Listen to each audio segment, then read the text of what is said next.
शान्तिका अग्रदूत गौतम बुद्धको गृह जिल्ला कपिलवस्तुको पश्चिमी क्षेत्रमा अवस्थित ऐतिहासिक शिवराज क्षेत्र तथा प्रसिद्ध धार्मिक स्थल शिवगढीको नामबाट नामाकरण गरिएको नगरपालिका हो शिवराज नगरपालिका। नेपाल सरकारले विक्रम सम्वत 2071 सालमा साबिकका शिवपुर, वीरपुर, चनई, बिसनपुर र जवाभारी गाविसलाई समावेश गरी शिवराज नगरपालिका स्थापना गरेको थियो। पछि सङ्घीयतासँगै 2073 सालमा साबिकका शिवगढी, थुनिया र लालपुर गाविस गाभेर हालको शिवराज नगरपालिका विस्तार गरिएको हो। समुद्र सतहको 700 फिटदेखि 1000 फिटसम्मको उचाइमा रहेको यस नगरपालिकाको क्षेत्रफल 284.08 वर्ग किलोमिटर छ। पूर्वमा बुद्धभूमि नगरपालिका, पश्चिममा विजयनगर गाउँपालिका, उत्तरमा अर्घाखाँची र दाङ जिल्ला र दक्षिणमा कृष्णनगर र महाराजगञ्ज नगरपालिकाको सिमानाभित्र रहेको यो नगरपालिकाको जनसङ्ख्या 2068 को जनगणना अनुसार 66,781 छ, जसमध्ये 37,023 मतदाता रहेका छन्। विक्रम सम्वत 2074 सालमा भएको निर्वाचनमा शिवराज नगरपालिकाले पनि नयाँ जनप्रतिनिधि पायो। नगर प्रमुख नेत्रराज अधिकारी, उपमेयर शिवकुमारी थारू लगायत निर्वाचित वडा अध्यक्ष, नगर कार्यपालिका सदस्य र वडा सदस्यहरूको सामूहिक एकताबद्धले नगरपालिकामा विभिन्न विकासका मूल फुट्न थालेका छन्। चुनाव ताका बोलेका प्रतिबद्धता पूरा गर्न अहिले जनप्रतिनिधि कम्मर कसेर लागि परेका छन्। नगरभित्र सञ्चालित ठूला आयोजनाको काम धमाधम सञ्चालन भइरहेको छ भने सानातिना विकासका कामहरू पनि भइरहेका छन्। निर्वाचित जनप्रतिनिधिको 3 वर्ष बित्दा नगरमा के काम सम्पन्न भए त? यो 5 वर्षको कार्यकालमा हामीले विविध कामहरू गरेका छौँ। साना पनि छन्, ठुला पनि छन् र विभिन्न खालका कामहरू छन्। त्यसमध्येमा धेरै जसो काम चाहिँ भौतिक पूर्वाधारका कामहरू छन्। बाटाहरू, कोही ठाउँमा बाटो पिच गर्ने काम गरिएको छ, कोही ठाउँमा बाटा आरसिसी गर्ने काम गरिएको छ, कोही ठाउँमा बाटा चाहिँ ग्राभल गर्ने काम गरिएको छ र साथसाथै नदीहरूमा पुल बनाउने काम गरिएको छ र त्यस्तै चाहिँ गएर यी जुन खर्का छानाहरू छन् ती खर्का छाना भएका जुन गरिब जनताहरूका ती छानाहरूलाई मुक्त गराएर टिनका छाना लगाउने काम गरिएको छ र यी कामहरू गएको भौतिक काम मध्येमा भौतिक पूर्वाधारहरू हुन्छन्। अब यी शीर्षकमा धेरै काम टुक्रे कामहरू हुन्छन्, तमाम चाहिँ खालका कामहरू त्यो गरिएको छ। साथसाथै अब शिक्षा, स्वास्थ्य, कृषिमा काम गरिएको छ, भेटनरीमा काम गरिएको छ। अब एउटैमा भन्दा पनि अब धेरै ठाउँमा छित्रिएर काम गर्नुपर्ने हुन्छ। जनताका मागहरू जसरी आउँछ त्यही हिसाबले हामीले चाहिँ विनियोजन गर्नुपर्ने हुन्छ। बितेका 2 वर्षमा राम्रै काम गरेर जनताको मन जितेको शिवराजले चालु आर्थिक वर्षमा पनि ठूला विकासमध्ये सडक निर्माण, वडा कार्यालय निर्माण लगायत नगरपालिकाको आफ्नै भवन, पक्की पुललाई प्राथमिकतामा राखेको छ। जनप्रतिनिधि निर्वाचित हुँदा बस्ने भवन समेत नभएको नगरपालिकामा अहिले 2 वडा कार्यालय भवन सम्पन्न हुँदैछन्। आगामी आर्थिक वर्ष 2077-78 मा 2 वटा वडा कार्यालय भवन बनाउने योजना नगरको छ। हाम्रो चाहिँ नगरपालिकाका सबै वडाहरूमा वडा कार्यालयहरू चाहिँ छैनन्। हाम्रो 4वटा वडा नबनेको अवस्था हो। त्यसमध्येमा 2टा वडा अहिले चाहिँ कम्प्लिट भएर तयार भइसकेका छन्। अब बाँकी 2टा वडा बनाउन बाँकी छ र त्यस्तै चाहिँ नगर कार्यपालिकाको भवन छैन, प्रशासनिक भवन। त्यो भवन बनाउने काम अब अहिलेको सालदेखि टेन्डर गरेर भवन कार्य निर्माण भइरहेको छ। अब त्यो चाहिँ करिब 1.5 वर्षभित्रमा सम्पन्न हुन्छ। यिनै कामहरू अहिले भौतिक पूर्वाधारका अन्तर्गत काम भएका छन्। करिब 10 करोडको लागतमा बन्न लागेको नगरपालिकाको भवन निर्माणको काम अहिले पनि धमाधम सञ्चालन भइरहेको छ। बीचका 3 महिना कोभिड-19 अर्थात् कोरोना भाइरसले काममा अवरोध सृजना गरे पनि अहिले धमाधम काम भइरहेको हो। भवन निर्माणका सुरुताका मुद्दा मामिला भएर काममा केही बाधा अवरोध आएपछि समयमा काम नसकिने हो कि भन्ने चिन्ता त छँदैछ, तर ठेकेदारले जसरी भए पनि काम तोकिएकै समयमा सम्पन्न गर्ने आश्वासन दिएको छ। प्रशासकीय भवन 2078 3-15 सम्म सम्पन्न गर्ने गरी हामीले कैलाश एन्ड कम्पनी भन्ने काठमाडौँको एउटा कम्पनीसँग सम्झौता गरेका हौँ। यसको लागत 10,15,48,298 रुपियाँ यसको लागत छ। बीचमा जग्गा सम्बन्धी थोरै विवादका कारणले अदालतमा विचाराधीन रहेको हुँदा हामीले यसलाई गत सालबाटै सुरु गर्नुपर्थ्यो, गत असारबाटै। तर विभिन्न कारणले गर्दाखेरि हामीले यो 76 माघको श्री पञ्चमीको दिनमा सुरुवात गरेर काम सुचारू गर्दै थियौँ। त्यसपछि फाउन्डेसन गर्ने क्रममा कोभिडको लकडाउन भयो। कोभिडको लकडाउनको अवधिमा अब त ठुलो बिल्डिङ भएको हुनाले काम हुन सकेन। निर्माण व्यवसायीले त गर्न प्रयास गर्नुभयो, तर यही कारणले गर्दाखेरि फेरि नगरपालिकाकै बिल्डिङ बनाउँदा अलिकति अप्ठ्यारो हुने भएर हामी चाहिँ बिचमा 2 महिना जति लगभग रोकिएको अवस्था हो। त्यसपछि अहिले काम सुचारू छ। फाउन्डेसनको जगमा अहिले रड बुन्ने र त्यसपछि ढलान गर्ने काम अन्तिम चरणमा पुगेको छ। यो लेन्थ लेभलको तलपट्टिको हुन्छ। नगरपालिकाले चालु आर्थिक वर्षमा थुप्रै विकास निर्माणका काम गर्ने लक्ष्य लिएको थियो, तर कोरोना भाइरसको कारण बीचमा थुप्रै काम रोकिन पुगेका छन्। बितेका 3 महिना कोरोना भाइरस नियन्त्रणमा सबै शक्ति खटिँदा विकासका काम केही प्रभावित भएका छन्। यद्यपि कोरोना नियन्त्रणमा सफलता हासिल गर्न सकिएकाले नगरपालिका सन्तोष देखिन्छ। अन्य बाटा, अन्य सडकहरूको योजनाहरू हामीले ठुला खालका योजनाहरूलाई बहुवर्षीय रूपमा सञ्चालन गरेका छौँ। त्यही अनुसारको टेन्डर प्रक्रिया गरेका छौँ र हामीले त्यसलाई अर्को वर्षमा पनि निरन्तरता दिने नै छौँ।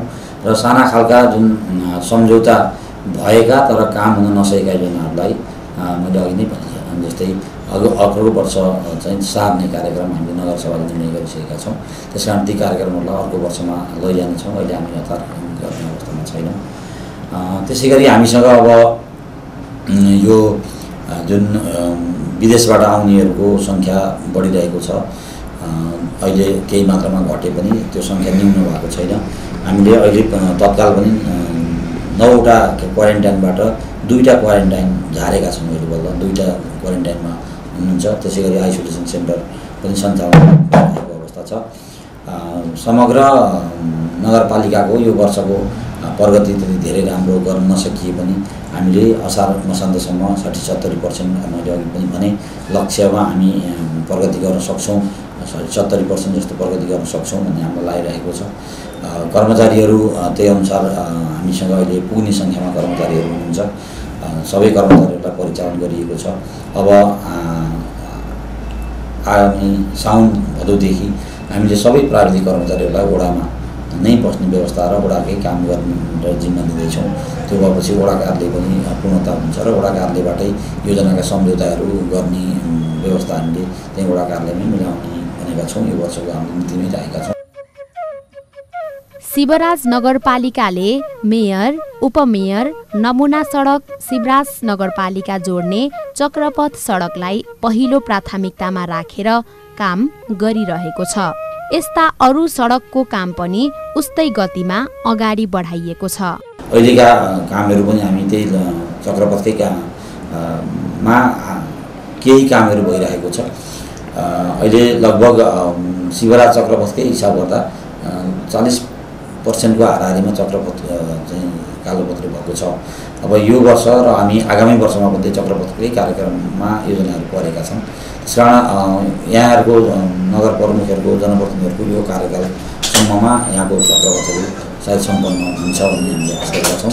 त्यसै गरी मेयर नमुना सडकहरू पनि हामी जुन पहिलो वर्षमा लिएरै काम गरेका थियौँ, अहिले त्यो नामै मेयर नमुना सडक हुँदैन भने पनि भौतिक विकाससँगै सामाजिक विकासतर्फ पनि नगरपालिकाले महत्त्वपूर्ण काम गरिरहेको छ। बहुजाति, बहुभाषी, बहुधार्मिक समुदायको बसोबास रहेको शिवराजमा सामाजिक सद्भावका विभिन्न प्रयास भइरहेका छन्। नगरका विपन्न गरिब वर्गका लागि आयमूलक सिपमूलक तालिम दिएर नगरपालिकाले कयौं स्वरोजगार सिर्जना गरेको छ। चालु आर्थिक वर्षमा पनि थुप्रै सिपमूलक तालिम सञ्चालन गरिएको छ। शिवराज नगरपालिकाले लक्षित वर्गमा थुप्रै योजनाहरू ल्याएको थियो र विशेष गरी जुन अनुसारले यो पिछडिए वर्गका हुन्छन्, जनजाति महिला वर्गलाई, अनि त्यसपछि दलित महिलाहरूका लागि, त्यसपछि मुस्लिम महिलाहरूका लागि र मधेसी महिलाहरूका लागि र जनजाति तथा अन्य महिलाहरूका लागि चाहिँ हामीले ती यति चाहिँ हामीले बाँडेर चाहिँ बजेटहरू छुट्याएका थियौँ र त्यसको लागि चाहिँ हामीले ती कार्यक्रमहरू सशक्तिकरण चाहिँ र सिपमूलक तालिमहरू चाहिँ हामीले सञ्चालन गरेका थियौँ र यसमा यो मात्रै नभएर हामीले सिलाइ कटाइ अनि दल बनाउने र त्यसपछि अहिले चुरा बनाउने र यो मखमलको ढाकाको चाहिँ जुत्ता बनाउने तालिम पनि हामीले दिइसकेका छौँ र यसमा मखमल त्यो ढाकाको चाहिँ झोला बनाउने पनि त्यो तालिम दिइसकेको छ र त्यो विशेष गरी हामीले एकल महिलालाई फोकस गरेका थियौँ त्यो ढाकाको झोला बनाउने तालिममा। त अहिले त्यही ढाका बनाउने झोलाको तालिम दिँदा र अहिले तिनीहरूले तालिम प्राप्त भइसकेपछि उनीहरूले आफ्नो व्यावसायिक रूपमा चाहिँ कामहरू गरिराखेका छन्। उनीहरूले आर्थिक वर्षमा हामीले मखमलको ढाकाको जुत्ता बनाउने तालिम दियौँ र यसमा पनि त्यो सहकारी मार्फत भएको त्यो सहकारीले चाहिँ अब हामीले व्यावसायिक रूपमा नै यो जान्छौँ। यसमा हामीले अब यसलाई हाम्रो राम्रो लाग्यो र हामीले यही उत्पादन गर्छौँ भन्ने चाहिँ कुरा आएको छ र यसमा ब्युटी पार्लर जुन तालिम दिएका छौँ, ब्युटी पार्लर चाहिँ कतिपय किशोरी बहिनीहरूले चाहिँ आफ्नै ब्युटी पार्लर सञ्चालन गरेका छन् र सिलाइ कटाइ सिकेका पनि केही महिलाहरूले के अरे सिलाइ कटाइ पनि आफ्ना पसल खोलेर मेसिन राखेर चाहिँ सिलाइ कटाइ गरिराखेका छन्। जुन अनुसार नगरपालिकाले सिप दियो र त्यो सिप सिकिसकेपछि उनीहरूले आफ्नो आत्मनिर्भर भएका छन् र त्यसमा आफ्ना सानातिना आवश्यकताहरू पुरा गर्न सकिराखेका छन्। जुन हिसाबले एउटा व्यवसायिक रूपमा पनि बन्न सकेका छन्, रोजगारीको रूपमा पनि त्यसलाई लिएका छन्। जिल्लाकै औद्योगिक नगरका रूपमा परिचित शिवराज नगरपालिकामा शिक्षा स्वास्थ्यको क्षेत्रमा पनि महत्त्वपूर्ण काम भइरहेको छ। शिक्षामा करोडौं लगानी लगाएर शिक्षा सुधारको प्रयासमा नगरपालिका रहेको छ। शिक्षामा एकदमै गुणस्तर यहाँ कमजोर छ। एक शिक्षक बराबर 175 विद्यार्थीले पढाइरहेको अवस्था हो हामी यहाँ निर्वाचित भएर आउँदा र त्यसपछि हामीले यसलाई सुधार गर्नुपर्ने आवश्यकता देख्यौँ र हामीले चाहिँ करिब 50 जना शिक्षकहरू हामीले करारमा चाहिँ स्वयंसेवकको हिसाबले भर्ना गरेका छौँ र त्यसको लागि बजेट अब नगरका सभाबाट नै 2 करोड रुपियाँ हामीले गत साल पनि त्यसमा लगानी लगायौँ र अहिलेको साल पनि फेरि 2 करोड रुपियाँलाई निरन्तरता दिएका छौँ। अब यसले चाहिँ केही मात्रामा राहत पुरा भएको छ, अझै पनि आवश्यकता पुरा भएको छैन। अझै पनि चाहिँ शिक्षकहरूको धेरै खाँचो छ। विद्यालय छन्, विद्यार्थी छन्, तर शिक्षक छैनन्। त्यसले गर्दाखेरि गुणस्तर कायम गराउनलाई धेरै अप्ठ्यारो परेको अवस्था छ। यसमा चाहिँ हामी नेपाल सरकारले दरबन्दी कायम गरिदियोस् र चाहिँ ती दरबन्दीमा शिक्षक पठाओस्, शिक्षा सेवा आयोगबाट शिक्षक पठाइदियोस् भन्ने हाम्रो कामना छ। नगरवासीको स्वास्थ्यमा पनि नगरपालिका चिन्तित छ। कोरोना भाइरसको संक्रमण तीव्र बन्दा उपचार गर्ने स्थान अभावमा समस्या भइरहेको बेला शिवराजले 2 महिनाभित्र सक्ने गरी 30 बेड क्षमताको अस्पताल निर्माण गरिरहेको छ। यो कार्यको चारैतिर प्रशंसा भइरहेको बेला अब अस्पतालको काम लगभग पूरा भइसकेको छ। स्थानीय समाजसेवी महादेव पोखरेल नेतृत्वको उपभोक्ता समितिले कोभिड अस्पताल निर्माणको जिम्मा पाएको हो। ओडा तहको विकासमा पनि सडक निर्माण शिवराजको पहिलो प्राथमिकतामा रहेको छ। निर्वाचित ओडा अध्यक्षले चुनाव ताका जनताको बीच सडक पक्की बनाउने वाचा गरेका थिए। सोही अनुसार ओडा अध्यक्ष पनि सडक पक्की बनाउने दिशामा लागि परेका छन्। जिल्लाको पश्चिमी क्षेत्रमा अवस्थित शिवराज नगरपालिकाले बितेका 3 वर्ष जनता लक्षित काम गरेर प्रशंसा बटुलेको छ। 5 वर्षे कार्यकालको लागि निर्वाचित जनप्रतिनिधिहरू अहिले धमाधम जनतामा लोकप्रिय काम गरेर मन जित्ने धाउन्नमा छन्। आगामी आर्थिक वर्ष 2077-78 सालको बजेट ल्याइसकेको नगरपालिकाको जोड कृषि, शिक्षा, स्वास्थ्यमा बढी छ। कोभिड-19ले पारेको प्रभाव र यसले निम्त्याएको सामाजिक आर्थिक समस्या समाधान केन्द्रित नगरपालिकाले आगामी आर्थिक वर्षको लागि बजेट ल्याएको हो। साथमा अधुरा भौतिक निर्माणका काम पूरा गर्ने र नयाँ कामको थालनी गर्ने शिवराज नगरपालिकाको आगामी आर्थिक वर्षको योजना छ।